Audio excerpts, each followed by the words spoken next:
আসসালামু আলাইকুম। আজকে একটু কথা বলবো একটু ভিন্ন রকম একটি চিত্র নিয়ে, অ্যাম্পুটেশন এবং অ্যাম্পুটিস পেশেন্ট নিয়ে। অ্যাম্পুটেশনটা আসলে কি আমি একটু বোঝানোর চেষ্টা করছি।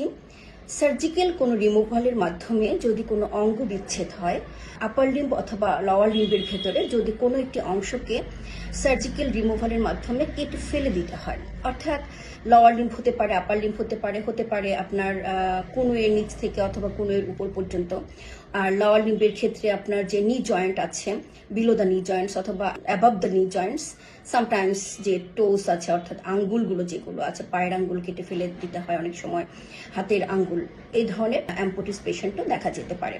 তো যেহেতু আসলে আমি রিহ্যাবিলিটেশন হেলথ সায়েন্স নিয়ে কাজ করি, প্রায় এই ধরনের পেশেন্ট আসেন যার হয়তো বা বিলো নি জয়েন্ট অ্যাম্পুটেশন করা হয়েছে, তাকে আর্টিফিশিয়াল লিম্ব দেওয়া হয়েছে, তাকে তখন এই আর্টিফিশিয়াল লিম্বটাকে অ্যাডজাস্ট করার জন্য, যেটাকে আমরা প্রস্থেটিক্স বলি, অ্যাডজাস্ট করার জন্য তাকে কিছু ফিজিওথেরাপি এবং রিহ্যাবিলিটেশনের ট্রেনিং আছে, যেটার জন্য তাকে প্রস্তুত করা হয় যে এটি তার সে কিভাবে ব্যবহার করবে, এবং ব্যবহার করার আগে তার মাসেলগুলোকে স্ট্রং করা হয়। ওখানে দেখা যায় অনেক সেন্সেশন স্কিন হয়ে যায়, স্কিনটাকে তার অ্যাডজাস্ট করা হয় আর্টিফিশিয়াল লিম্ব ব্যবহার করার জন্য, এবং তাকে গেট ট্রেনিং দেওয়া হয়, অর্থাৎ সে কিভাবে হাঁটলে প্রেশারটিকে সে প্রপারলি ডিস্ট্রিবিউট করতে পারবে, ব্যালেন্স রাখতে পারবে, এবং এই আর্টিফিশিয়াল লিম্বটি ব্যবহার করার ফলে তার কোনো ধরনের প্রবলেম সে ফেস করবে না। তো এই ধরনের অনেকগুলো কাজ থাকে। তো আমরা একটু জেনে নিই, চলুন, যে এই অ্যাম্পুটেশন কি কি কারণের জন্য করা হয়ে থাকে।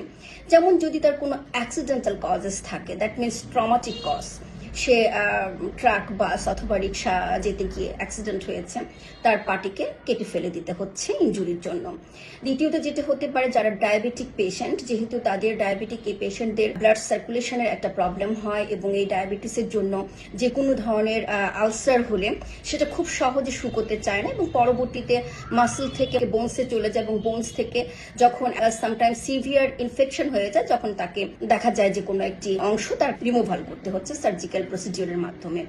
এছাড়াও দেখা যায় ক্যান্সারের জন্য হতে পারে, গ্যাংগ্রিনের জন্য হতে পারে, সিভিয়ার কোনো ডিজিজ কন্ডিশনসের জন্য হতে পারে। সিভিয়ার কোনো ডিজিজ হয়েছে যার জন্য ইনফেকশনস হয়েছে, এই ইনফেকশনের কজের জন্য দেখা যায় আপার লিম্ব অথবা লোয়ার লিম্ব যে কোনো লিম্বের ক্ষেত্রে সার্জিক্যাল রিমুভাল করতে হতে পারে। তো এই কারণগুলো যাই হোক না কেন, এই ধরনের পেশেন্টদের বিশেষ কিছু কমপ্লিকেশনস দেখা দেয়। তার মধ্যে একটি হচ্ছে ফ্যান্টম পেইন।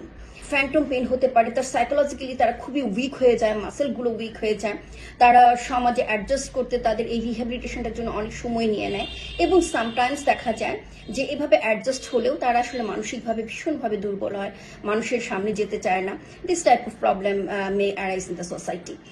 তো আমি আজকে একটু ফ্যান্টম পেইন নিয়েও বলতে চাই যে আসলে ফ্যান্টম পেইনটা কি।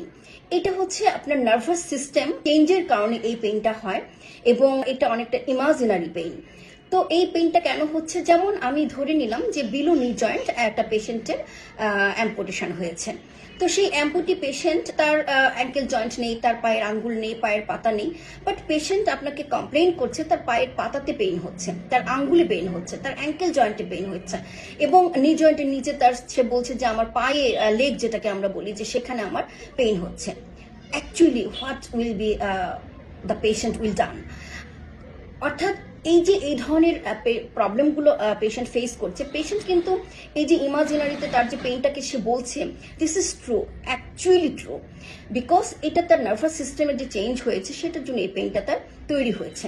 তো এই পেইনটার জন্য আমরা আসলে কি করতে পারি? আমরা যেটা প্রথমত সবচেয়ে ইম্পর্টেন্ট যেটা মনে রাখতে হবে, যে এই পেশেন্টের গেট ট্রেনিং এবং তার যে সেন্সিটিভনেসটা তৈরি হয়েছে স্কিনে, এবং তার যে ফ্যান্টম পেইনের একটা ইমাজিনারি পেইন তৈরি হয়েছে, এটার জন্য সবার আগে তাকে তার ভেতরে অ্যাডজাস্টমেন্ট ক্যাপাসিটিটাকে তৈরি করতে হবে, তার ভেতরে একটা পজিটিভ থটস তৈরি করতে হবে, তাকে বোঝাতে হবে যে তোমার এই প্রবলেম হয়েছিল, এই কারণে তোমার নি জয়েন্টের নিচে থেকে তোমার যে অংশটি ছিল সেটাকে আমরা সার্জিক্যাল রিমুভালের মাধ্যমে বাদ দিতে হয়েছে। তুমি যে পেইনটি ফিল করছো, অ্যাকচুয়ালি তোমার সেই অর্গানটি নেই, সেই লিম্বের যে অংশটির কথা বলছো এটা তোমার কাছে নেই। তাকে মেন্টালি প্রিপেয়ার করা, দেন তার জন্য রিহ্যাবিলিটেশন ট্রেনিংটা খুবই ইম্পর্টেন্ট। তাকে আমরা আর্টিফিশিয়াল লিম্ব দিব, একটি প্রস্থেটিক্স তিনি ব্যবহার করবেন। তো সেই ক্ষেত্রে তাকে প্রথমে প্রিপেয়ার করতে হবে, প্রথমে তার মাসেলটাকে স্ট্রং করতে হবে, তার যে স্কিন সেন্সিটিভিটিটা আছে সেটাকে তার নর্মালাইজ করতে হবে, তাকে তার জয়েন্টটাকে খুব ফ্লেক্সিবল করতে হবে, এবং তার দেখা যায় যে মাসেলগুলোকে স্ট্রং করার জন্য স্ট্রেংথেনিং এক্সারসাইজ, স্ট্রেচিং এক্সারসাইজ এবং গেট ট্রেনিং এর জন্য তাকে মেন্টালি প্রিপেয়ার করা। দেন যখন আমি তাকে প্রস্থেটিক্স দেব, আর্টিফিশিয়াল লিম্ব যখন আমি তাকে অ্যাডজাস্ট করব, তাকে পড়াতে হবে তখন যেটা খুবই প্রয়োজন যে তার এই আর্টিফিশিয়াল লিম্বটি পরে সে কিভাবে হাঁটাচলা করবে, কিভাবে সে চলবে, তার গেট ট্রেনিংটা কিভাবে হবে। একটা গেটের জন্য বিভিন্ন ধরনের স্টেজ থাকে, সুইং ফেস থাকে, স্ট্যান্স ফেস থাকে, এবং এই সময়টাতে তাকে ওই বিকজ তার যে আসলে আমাদের যে প্রকৃতিগতভাবে যে আমার লিম্ব থাকে সেটার যে ওজন আর আর্টিফিশিয়াল লিম্বের ওজন একরকম হয় না, দুটোর অ্যাডজাস্টমেন্ট কখনোই এক হবে না। সো তাকে একটা বিগ ট্রেনিং এর মাধ্যমে, রিহ্যাবিলিটেশন ট্রেনিং এর মাধ্যমে তাকে অ্যাডজাস্ট করতে হবে যে সে এটাকে কিভাবে অভ্যস্ত করবে। ইভেন এই ট্রেনিংটা কমপ্লিট হওয়ার পরও তাকে অভ্যস্ত করতে হবে সে এটাকে কিভাবে রিমুভ করবে, রাতে কিভাবে ঘুমাবে, সে যদি একটু উঁচু নিচু জায়গায় হাঁটতে চায় সেই মুহূর্তে সে তার বাচ্চাকে কিভাবে ম্যানেজ করবে। This type of every training should be very important for this patient. আমরা এই জায়গাটিতে অনেক সময় অবহেলা করি, আমরা মনে করি একটা লিম্ব আমি নিয়ে এসেছি, এটা বিদেশ থেকে এনেছি, কিংবা অনেক কস্ট এটার, সো আর কি প্রবলেম হতে পারে। বাট আমাদের মনে রাখতে হবে rehabilitation training for the gait reeducation is very important for this patient. এই পেশেন্টকে যদি আমরা প্রপারলি এই ট্রেনিংটা না দিতে পারি, সে এই আর্টিফিশিয়াল লিম্বটি ভালোভাবে ব্যবহার করতে পারবে না। এতে সে বারবার হোঁচট খাবে, পড়ে যাবে, এবং এতে তার আবারও ইনজুরি হতে পারে, ব্যথা পেতে পারে, তার জীবনটা স্লো হয়ে যায়, মোট কথা যেটাকে বলবো।